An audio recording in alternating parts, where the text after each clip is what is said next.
প্রত্যেক দিনের সকালে আমার রুটিনটা একই রকম থাকে। আমি আরশিকে রেডি করে দেই, তারপর নিজের বিছানাটা গুছিয়ে নিই।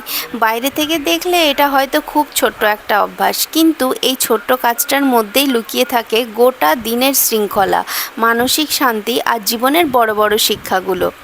বিছানা গুছিয়ে নেওয়া মানে শুধু একটা চাদর টেনে ঠিক করা নয়, এটা নিজের মনের অগোছালো ভাবটাকেও একটু একটু করে গুছিয়ে নেয়।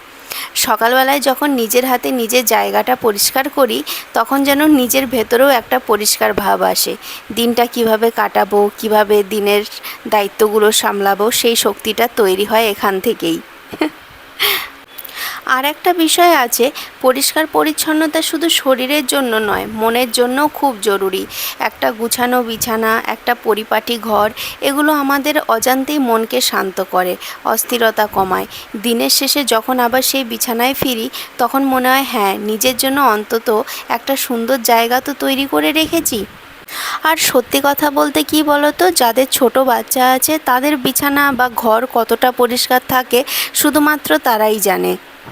লোকে তো নিন্দা করবেই যে অপরিষ্কার, ঘর গুছোয় না, কিন্তু তার পেছনের কাহিনীটা কেউ দেখে না। চেম্বারে চলে এসেছিল একটা পার্সেল। সে পার্সেলে আমি কিছু জিনিস অর্ডার করেছিলাম, তার মধ্যে এই ভেনাসের এই রেজারের সেটটা দেখে আমি তো ভীষণ খুশি, কালারফুল বেশ। আর এটা তো এখন ভাইরাল চলছে, তাই এটা আমি নিয়েছি ইউজ করব বলে। আর এই দিনের পুরো ভ্লগটা আমি অলরেডি আপলোড করে দিয়েছি, তোমরা অবশ্যই দেখে নিও আর আমার চ্যানেলটিকে সাবস্ক্রাইব করে দিও। Thank you.